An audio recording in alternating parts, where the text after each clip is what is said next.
Well, welcome back everyone to another market update video. Today we're going to be talking about Crucible of War. We've got Unlimited coming out here pretty soon. Hey, if you want to support the channel, go ahead and head over to KitchenTableTCG.com or patreon.com/KitchenTableTCG, where you can get access to a collection tracker that allows you to see the value of your collection based upon these videos. And then I love to highlight Mitch over at Midtown Merchant. If you are looking for singles, head on over there. Use my promo code BeKind to save $5 off your order of $50 or more. And then in addition, patrons, you get access to a 10% off coupon code every month as well. So let's take a look at Crucible of War here. Box prices. Today in this video, we are going to do a little bit different. We're going to look a little bit more at the graphs because I think they're starting to matter a little bit more. And we're seeing box prices now. There is a sold listing at $820, but this week really moving at like $900. I know on Facebook, you can probably get them between $850 and $900. It just depends on the seller and how fast they're looking to move the product. But $900 seems to be around the price, and that's no different than it was last week. And that's why I wanted to start looking at the graphs a little bit more. I don't do a good job because they just don't display super well, but I want to show you these graphs here. You can see that we had a huge increase, right? This is the graph for Crucible War, right? We had a huge increase here where, some individuals bought out a bunch of boxes really quick. And then we were flatlined. And then we saw another, buying out of boxes really quick at the $750 mark. And then we really, really rapidly rose up here to the $1,450 mark when this was then the announcement was that the print run of Crucible of War. Then now we've tailed back down from this huge increase here. We've tailed down to about the same prices as we were seeing at the beginning of April at the $900 mark. And that's why I wanted to take a snapshot to show that, like, if you look at this graph and you take out that most recent hump, we're doing pretty good in terms of box prices. But it's just a matter of what is this most recent blip? Can we get back to that? That's a question that I think we will have here.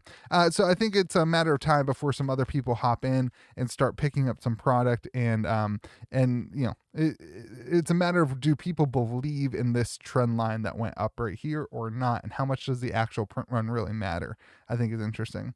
As we look at the Arknite Shard, you can see the exact same thing is happening. Let me show you this week's value. We're at $36.55. This is based on an eBay sale, which is actually the same listing that was, the guy who listed this on Facebook, and I kind of have mentioned the last couple of weeks that he had it for $4,000 and nobody bought it. He had it for $37.50 and nobody bought it. Well, somebody ended up buying it for $36.50 on eBay. It was the same guy. He showed it to me, and so I want to take a look back at this graph too, because it really matches up really well with the previous graph that we looked at. You can see, we had a little bit of a blurb, and a blurb, that's apparently a word. This was pretty flat for a long time until, again, those print run numbers came out and we went way up, and now we're actually below the price from the print run number kind of release as we got into, but kind of before Monarch right then. So just wanted to share that graph with you. I thought it was kind of interesting that we're kind of at those prices.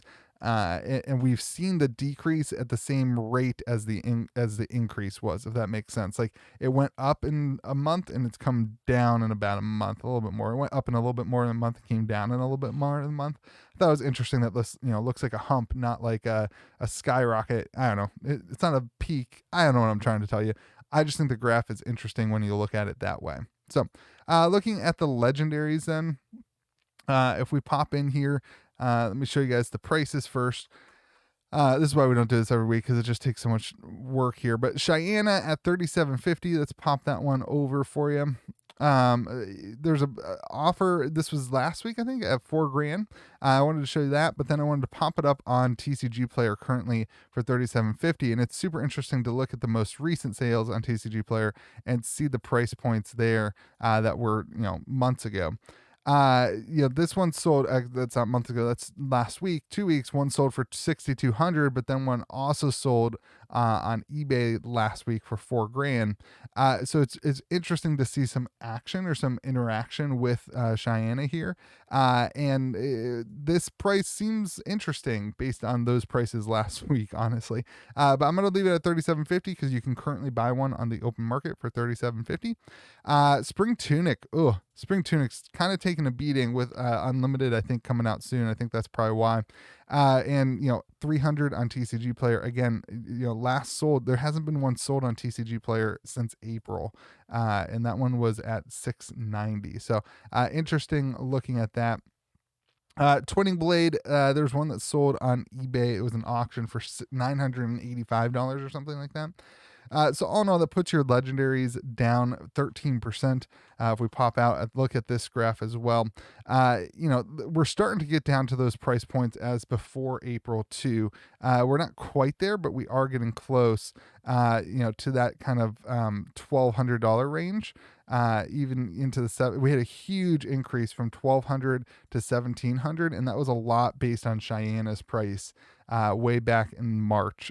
So interesting to see this. This one has been a more gradual decline than the other two, which is, I think, because there's more cards that are into the pool other than just the Fable and just the sealed product.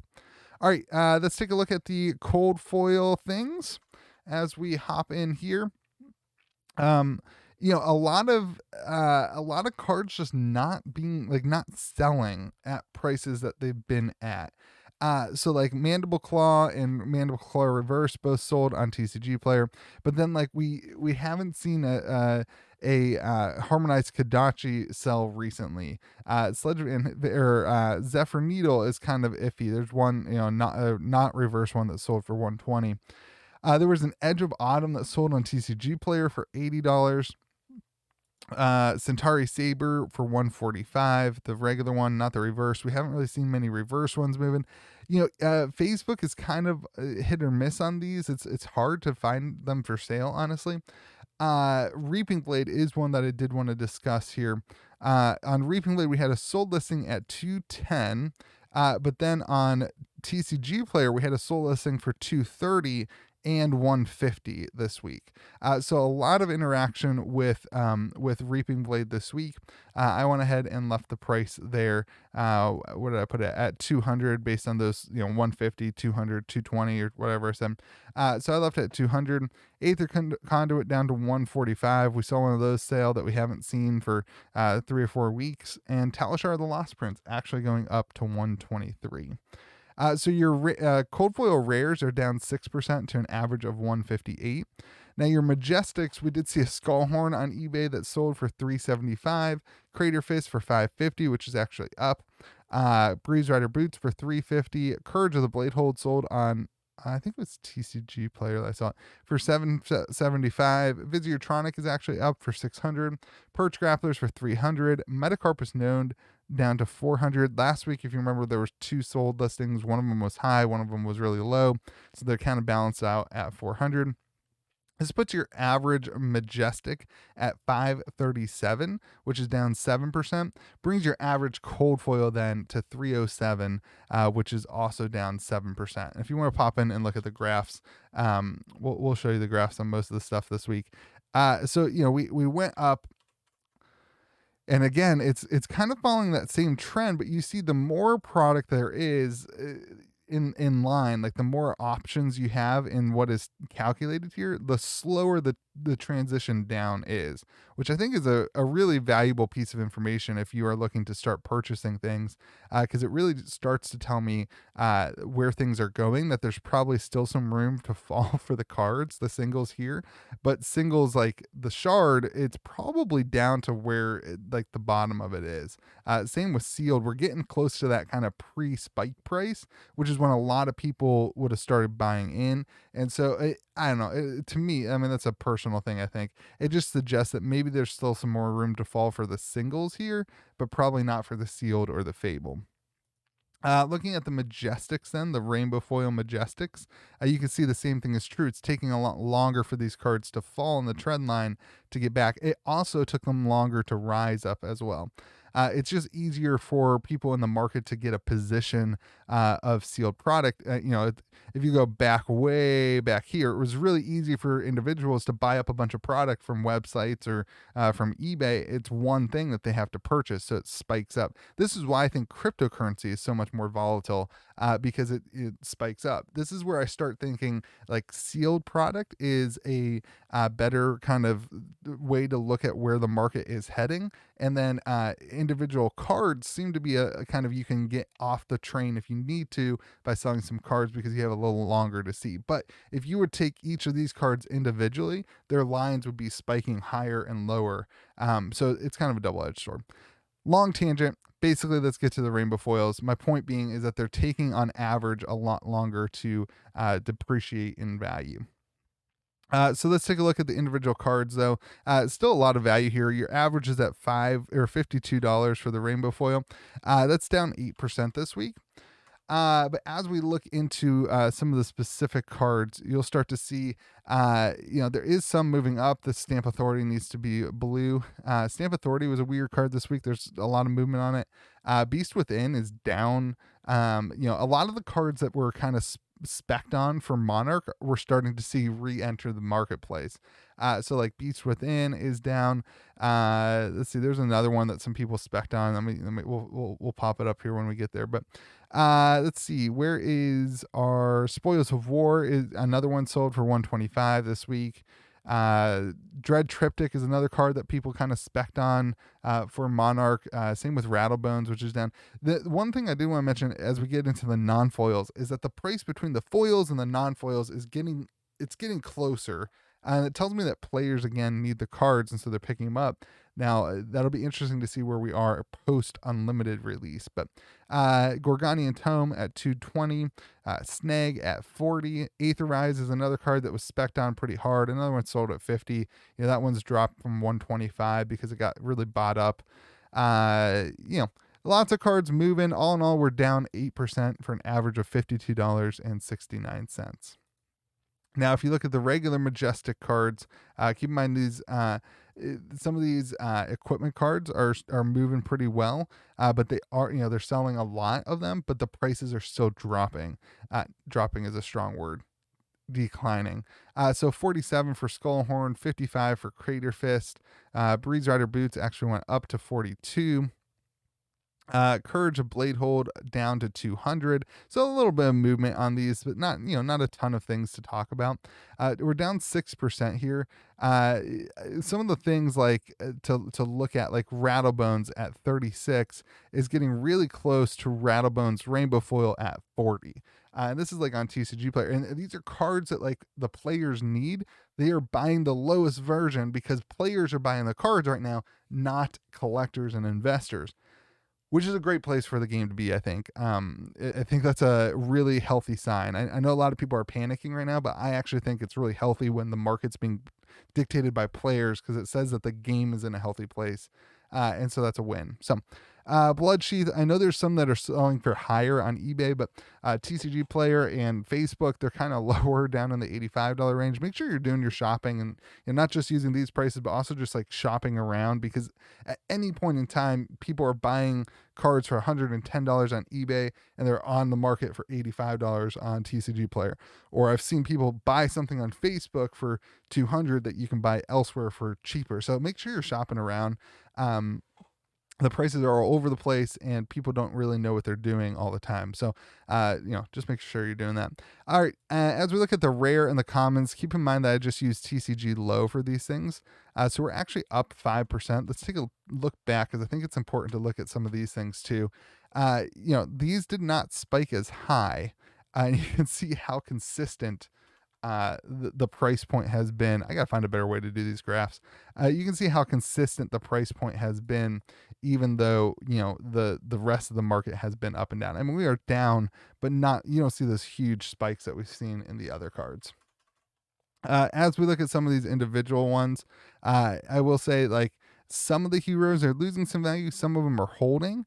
But most of them are around the same price that they were at. So we're up 5%. Springboard Somersault at $29 and Lunging Press at $40 are around the same price. Interesting little tidbit.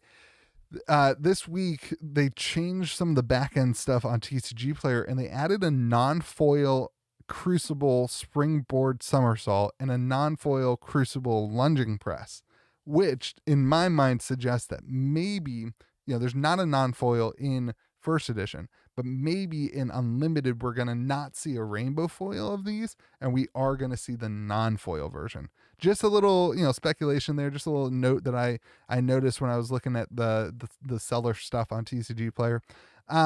Looking at the rares then, again, just as TCG Player low, we were down 9% there.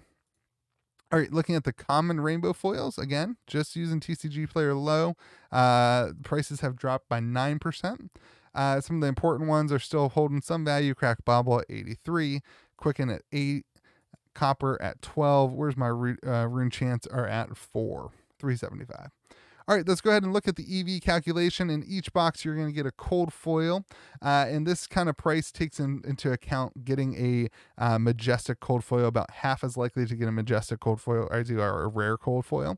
You got 6 Majestics, 2 foil Majestics, 41 rares, 5 foil rares, 1 in 10 chance at hitting a legendary, and 1 in 40 chance at hitting a Fable. That puts your box EV, if you were to open 40 boxes on average, you'd be sitting at $906.57.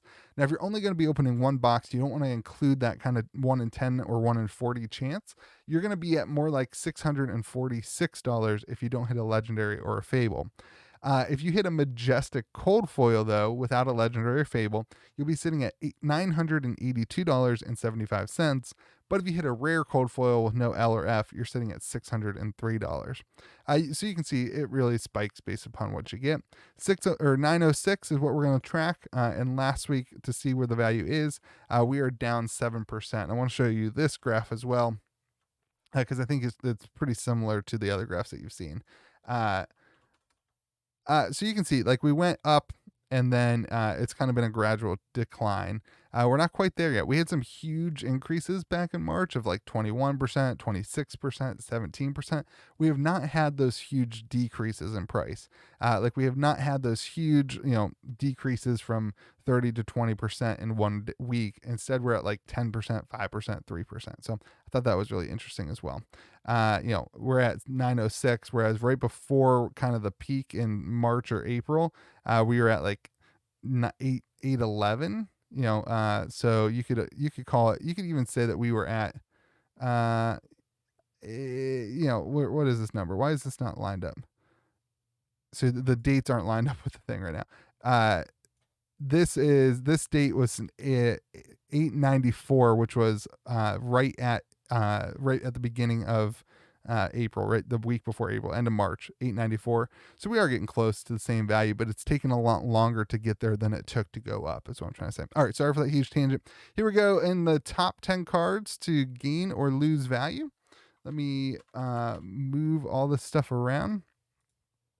Top 10 cards to gain or lose value. In the rainbow foil version, we have Stamp Authority going from 35 to 50. That's a change of 42%. Crater Fist going from 400 to 550, change of 37%. Righteous Cleansing going from 33 to 43. That's a change of 27%. The non-foil gainers, we have Magnetic Shockwave from 10 to 14, a change of 40%. Arg Smash from 10 to 12, a change of 20%. And Stamp Authority going up 16%. The foil losers, Beast Within, again, one of those cards that was heavily spec'd on for Monarch, going from 96 to 60, down 37%. Metacarpus Node from 635 to 400, down 35%. And Edge of Autumn from 119 to 80, down 32%. 10 non-foil losers, we've got Dread Triptych, again, a card that was spec'd on hard for Monarch, down 28 to 16, change of 42%. Aetherize down 36%, and Bloodsheath Skeleton down from 105 to 85, change of 19%. Thank you guys so much for watching the video. If you want access to all this data and all the data from Monarch and all the other sets, head on over to patreon.com/KitchenTableTCG or just KitchenTableTCG.com, where you can get access to this collection tracker. And then if you are going to be buying cards, make sure that you use Midtown Merchant, my promo code. If you're a patron especially, you'll save 10%. But also, if you're buying cards on TCG Player, I do have an affiliate link in the description of my videos. Hope you guys have a great day. Remember to be kind to the people around you, and I really, really appreciate you watching all the videos.